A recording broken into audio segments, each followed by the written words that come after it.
Hi Caelan, how's it going? Congratulations on the captaincy. Just tell us when you found out and I suppose how big an honour it is for you. Thank you. Yeah, found out Tuesday afternoon, so we were back in camp Monday night, and then first training day was Tuesday, so Faz gave me the heads up then that Pete was going to be out and I was going to take his role up for the week. Delightment was kind of the initial feeling, but also nerves and excitement and yeah, finding my feet in the new role for the week. So there's been a bit of a mixture of all that, but no, it's a pretty cool honour to have for the week. There's obviously plenty of experience in this squad. You've got experience with being captain as well. Have you found yourself leaning on the likes of Peter and this week? Definitely. I was even on the phone to Johnny there during the week. We're lucky in the squad, we've got so many leaders back in their provinces and when they come into camp too, so there's a few key figures for us who are involved this week, but yeah, I've been leaning on them big time, and then the likes of James Ryan, Ian Henderson, there's plenty of leaders within the team as well for this weekend, so I've definitely leaned on them and they've lessened the load for me quite a bit, which has been good. What kind of advice have they given you? The main one has been be yourself. Like the tendency is to kind of seeing Pete and seeing Johnny do such a good job and how they do it, and me thinking how can I emulate that, but their message is just be yourself. Being authentic is the best way to lead and finding my own way to do it, which is challenging at times, but no, it's been good. Cheers, good luck tomorrow. Thank you. Thanks, Miles. Congratulations, Ken.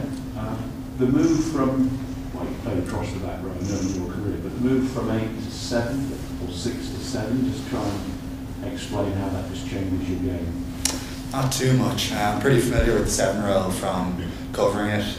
If it's me and Josh with Leinster or Ireland, I would be the backup 7. So yeah, I've been in that role and practicing training quite a bit, swapping in and out with him over the last number of years. So yeah, it's part of my game as well, this sort of open side groundhoggy bit about disrupting breakdown and making myself a nuisance. I've kind of tried to bring that in, whether I'm playing 6 or 8 either, so I can do it a little bit more, stick my head into a few more rucks, skill free this weekend, but I won't be changing too much. Is it possible to say which you prefer, or is that sort of getting into an area you'd rather not get into because you do whatever you're asked to do? I'll do whatever I'm asked to, but yeah, I do prefer 8. I think 8 probably puts me in slightly better positions to carry, but having said that, like, our unstructured attack gives everyone an opportunity to get involved, so I'll be trying to do that from 7 to get my hands on the ball as much as possible still. Team selection, obviously you don't decide that, but there's a freshness about it this week. Does that feel right, with no disrespect to the league, does that feel right for this fixture on the back of what you did in Marseille? I think so, yeah. I think it's a pretty exciting team, a few new combinations. Craig obviously starting at 9, who's been class for Munster over the last while. Delighted to see him get an opportunity. I think lads have been putting their hands up. Big Joe goes again in the second row, has been class. Crowder at 10, who is another leader and has been leading us well and has been doing the same in Munster. So yeah, there's enough experience there and there's enough old heads, but there's some excitement as well with some of the younger guys. One final one from me. As well as you played, clearly you played very well as a team last week. Right up there really, as a line of performance in the Six Nations, certainly in France. The reaction was still plenty to work on, which shows where you're at mentally as a team. What were those work ons? The 2 probably most noticeable were our discipline. I think we conceded 14 penalties, quite a few in the second half as well. So that's sort of a more obvious one. And then our scrum as well didn't fire as well as we would have liked to. And we see it as a weapon with the individuals we have in the front row. We want that to be a point of difference and a strength of ours. So those are kind of the 2 more obvious ones. But as you review both attack and defence, there's always areas that could have been better. So the challenge this week is to back up last week's performance with an even better one this week across all areas. So yeah, it's a pretty exciting prospect and challenge to try and do that. Thank you. Hi Ken, congratulations. In many ways, is the role of captaincy always something you'd be ready for once your opponents has to do it? Sorry, say it again. The role of captaincy, I know you've spoken about it before, is something you'd be ready for now that you've been asked to do it?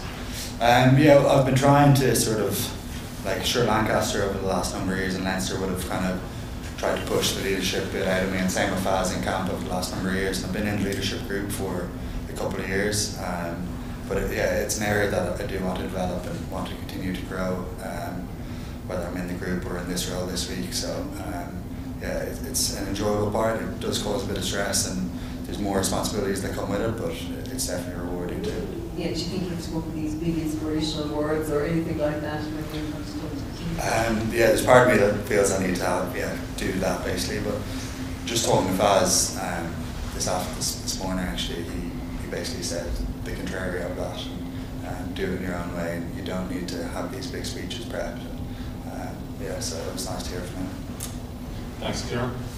Just again, you mentioned the experience in the squad. You were surprised when Andy came in after the captain, and just how you found actually leading the team through the week. A little bit surprised, although I took over from Pete towards the end of the game last week, so knowing that he was out, he had told me he was out on Tuesday morning, so I knew there was a couple of lads who could have been. I thought I might have been one of those. Yeah, I found it good. Like I said, I've been definitely leaning on. We made as leadership group quite a bit, and I've leaned on them and tried to delegate a little bit, and sort of said to them that like, we've got some unbelievable leaders. If they have something to say, don't feel like they're stepping on my feet. I want them to say what they have to say and help me. And I think the more voices we have, and the more people even outside the leadership group can speak up and add their opinion into the mix, the better.